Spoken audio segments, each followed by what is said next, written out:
ഈ flush tank കൺസീലാക്കുന്നതിന് വേണ്ടിയിട്ട് ഭിത്തി 10 സെൻറ്റിമീറ്ററാണ് നമ്മൾ കട്ട് ചെയ്തെടുക്കേണ്ടത്. പല ഫ്ലഷ് ടാങ്കും പല അളവിലാണ് വരുന്നത്. ഇത് 10 സെൻറ്റിമീറ്ററാണ് നമ്മൾ എടുക്കേണ്ടത്.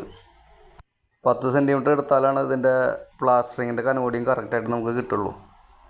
സാധാരണ കൺസീൽഡ് ഫ്ലഷ് ടാങ്കുകൾ നമ്മൾ ലെഡ്ജ് വോൾ കെട്ടിയിട്ട് കൺസീൽഡാക്കാണ് ഏറ്റവും നല്ലത്. അതിൻ്റെ കാരണം എന്താണെന്ന് വെച്ച് കഴിഞ്ഞാൽ ഈ ഭിത്തി ഇനി 4 ഇഞ്ചാണ് നമുക്കവിടെ ബാലൻസ് ഉള്ളത്. ആരെങ്കിലും അറിയാതെ ഇതിൻ്റെ ബാക്കിൽ എന്തെങ്കിലും വർക്കിന് വേണ്ടി ഡ്രില്ലിങ് ചെയ്ത് കഴിഞ്ഞാൽ ഈ ടാങ്കിൻ്റെ മുകളിൽ ഹോൾ വീഴുന്നതാണ്. അതുകൊണ്ടാണ് ലെഡ്ജ് വോൾ കെട്ടി ഫ്ലഷ് ടാങ്ക് കൺസീൽഡാക്കണമെന്ന് പറയുന്നത്. അതുമാത്രമല്ല, ഇത് കൺസീൽഡാക്കുമ്പോൾ ഇതിൽ നിന്ന് പോകുന്ന 4 ഇഞ്ച് പൈപ്പ് കൺസീൽഡാക്കണമെങ്കിൽ നമുക്ക് ബെൽറ്റും അതുപോലെ കരിങ്കൽ തറയൊക്കെ പൊളിക്കേണ്ടി വരും. ലെഡ്ജ് വോളാകുമ്പോൾ നമുക്ക് അങ്ങനെ അതിൻ്റെ ആവശ്യം വരുന്നില്ല.